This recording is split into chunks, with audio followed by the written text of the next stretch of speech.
ناظرین، آج کی ویڈیو میں ہم بات کریں گے موت کے مسافروں کی دنیا کے بارے میں۔ ویڈیو شروع کرنے سے پہلے آپ کو بتاتی چلوں کہ آج کی ویڈیو آپ کے سامنے طفیل مکسی کے بلاگ کے ریفرنس سے پیش کی جا رہی ہے۔ ناظرین، جیسا کہ آپ جانتے ہیں، نقل مکانی کوئی نیا مظہر نہیں ہے۔ انسان سیاحت اور تجارت کے لیے دشت و صحرا کی خاک چھانتا رہا ہے۔ اسی طرح قبائل کی آپسی خون ریزیوں اور نقل مکانیوں سمیت وسائل کی تلاش انفرادی اور اجتماعی ہجرتوں کا سبب ہوا کرتی تھی، لیکن نقل مکانی نے انسانی علم و ہنر کو وسعت بھی دی۔ کئی دنیائے نئے راستے دریافت ہوئے۔ نجی ملکیت اور طبقاتی جبر و استحصال سے جڑے حملوں اور انسانیت سوز جرائم کے باوجود آخرکار اقوام کے درمیان تجربات، ایجادات، مشاہدات اور خیالات کے تبادلے نے سماجی زندگی کو جلا بخشی۔ یوں مقامی اور علاقائی ثقافتوں کے باہمی ملاپ نے رفتہ رفتہ عالمگیر تہذیب کی بنیاد رکھی۔ اس کے علاوہ فلسفے، سائنس اور ٹیکنالوجی کی ترقی ہوئی۔ تاہم سرمایہ کاری کے ظہور کے ساتھ جدید قومی ریاست کے وجود میں، بالخصوص دوسری عالمی جنگ کے بعد، قانونی اور غیر قانونی ہجرت ایک مختلف قسم کا معاملہ بن گئی ہے۔ حالیہ دہائیوں میں تو گلوبلائزیشن کے علمبردار اس نظام کی سفر و ہجرت پر قدغنی کئی گنا بڑھ گئی ہیں۔ ناظرین، دوسری طرف سرمایہ داری کی تاریخ زوال پذیری نے سماج کے ہر شعبے کو تاراج کر کے رکھ دیا ہے۔ خاندان بھی اس کے اثر سے محفوظ نہیں رہ سکا۔ گو اس نے انسان کے رشتوں کی حرمت اور جذبات کی اخلاص کو چھین کر انہیں روپے پیسے کی نقد لین دین کے تعلقات میں بدل دیا ہے، لیکن اس کے باوجود انسانیت پر مبنی بے لوث رشتے، تعلقات، قربت کے احساس، دکھ درد میں شراکت کی تڑپ اور محبت اور تعاون کی چنگاریاں آج بھی نظام زر کی راکھ میں دبی ہوئی ہیں۔ لیکن پھر پیٹ کی بھوک کا کیا کیجیے کہ اس کا کوئی چارہ نہیں۔ اس کی تسکین کے لیے دیگر اذیتوں کے ساتھ ساتھ نقل مکانی کی اذیت کو بھی برداشت کرنا پڑتا ہے۔ سرمایہ کاری کے وطن میں پوشیدہ تضادات اس نہج پر پہنچ چکے ہیں کہ اب یہ پیداواری قوتوں کی ترقی، دوسرے الفاظ میں انسان کی ترقی اور خوشحالی، اس راستے میں حائل ہو گئے ہیں۔ مارکیٹ کا سکڑاؤ، صنعتی منافعوں کی گراوٹ اور بے حد پیداواری صلاحیت کے بحران سے دوچار عوام اس کیفیت میں خاطر خواہ نیا روزگار پیدا نہیں ہوتا، بلکہ پہلے سے موجود روزگار کے چھن جانے کا بھی خوف رہتا ہے۔ بہتر مستقبل کی کوئی ضمانت نہیں ہوتی۔ اس بحران سے نکلنے کا کسی روایتی سیاسی پارٹی یا رجحان کے پاس کوئی راستہ نہیں ہے، کیونکہ سرمایہ داری میں پیداوار براہ راست منافع کے ساتھ منسلک ہے اور منافع کو انسانی محنت کی قوت کا استحصال ہی جنم دیتا ہے۔ شرح منافع کو بڑھانے یا منڈی کے شدید مقابلے بازی میں برقرار رکھنے کے لیے کئی طریقے اختیار کیے جاتے ہیں۔ مزدور کی اجرت کو کم کر دینا، مشینوں کی رفتار اور کام کی شدت، پیداواریت بڑھا دینا، ڈاؤن سائزنگ کے ذریعے کم مزدوروں سے زیادہ کام لینا وغیرہ۔ ان طریقوں کی افادیت کی بھی حدود و قیود ہوتی ہیں۔ سرمایہ داری آخرکار ایک بند گلی میں پھنس جاتی ہے جس سے نکلنے کا راستہ ڈھونڈنا ناممکن نہیں تو انتہائی محال اور تباہ کن ضرور ہوتا ہے۔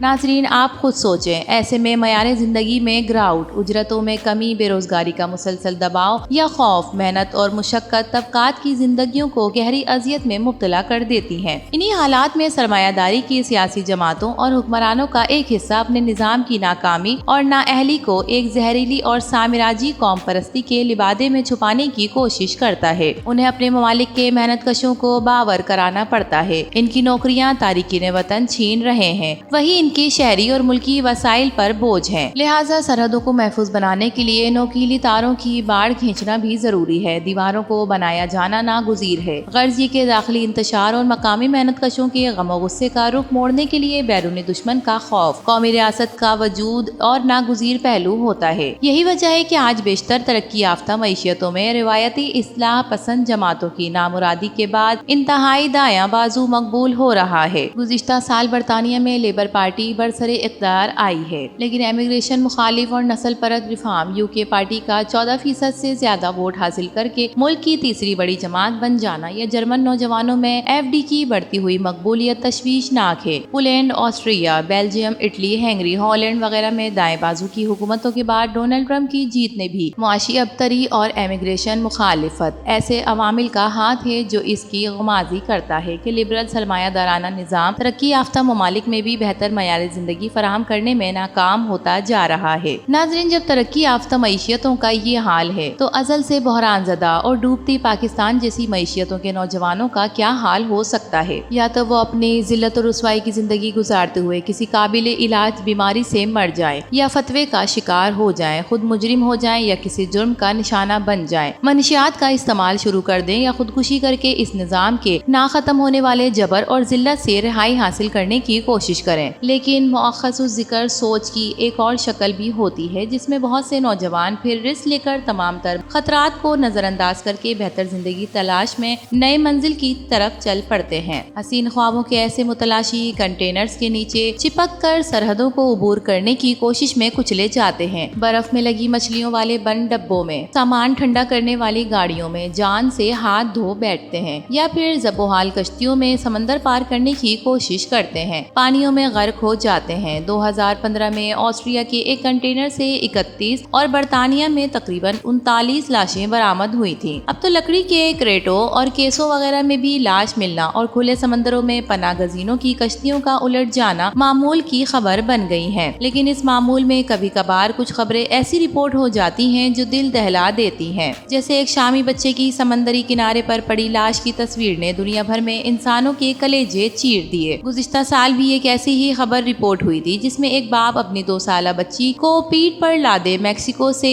امریکہ داخل ہوتے ہوئے ریو گرانڈ دریا کے کنارے مردہ حالت میں ملا۔ اسی طرح کینیڈا میں امریکہ کی سرحد عبور کرتے ہوئے برف میں جمی ہوئی ایک ہی خاندان کے 4 افراد کی لاشیں ملی تھیں۔ ان میں میاں بیوی کے علاوہ 10 سال کا بیٹا اور 3 سال کی بیٹی شامل تھی۔ ناظرین، یہ واقعہ سرمایہ داری کی سفاکی کا پردہ چاک کر دیتے ہیں کہ یہ غیر انسانی نظام انسانوں کو آسان موت دینے سے قاصر ہو چکا ہے۔ یہ وہ کیس تھے جنہوں نے پوری دنیا کو جھنجھوڑ دیا، ورنہ ایسی ہلاکتوں کی تعداد کا شمار بھی مشکل ہے۔ عوام کے نظام کے ہاتھ کس قدر عاجز آ چکے ہیں کہ اس کا اندازہ واکنگ بارڈرز کی رپورٹ سے لگایا جا سکتا ہے۔ ناظرین، گزشتہ ایک سال تقریباً 2024 کے دوران مغربی افریقہ کے ممالک موریتانیہ اور سینگیال سے بحر اوقیانوس کو عبور کرتے کرتے کینری جزائر کے راستے اسپین میں داخل ہونے کی کوشش میں 10,000 سے زائد لوگوں نے اپنی جان گنوا دی۔ یہ کسی ایک سال کے دوران راستے میں ہلاک ہونے والے تارکین وطن کی اب تک کی سب سے بڑی تعداد ہے۔ یوں تقریباً ایک دن میں 30,000 لوگ بہتر زندگی کی تلاش میں اپنی زندگی گنوا رہے ہیں، جبکہ یونیسیف کے مطابق 2024 میں بحر روم کو عبور کرنے والے 2200 افراد زندگی کی بازی ہار گئے۔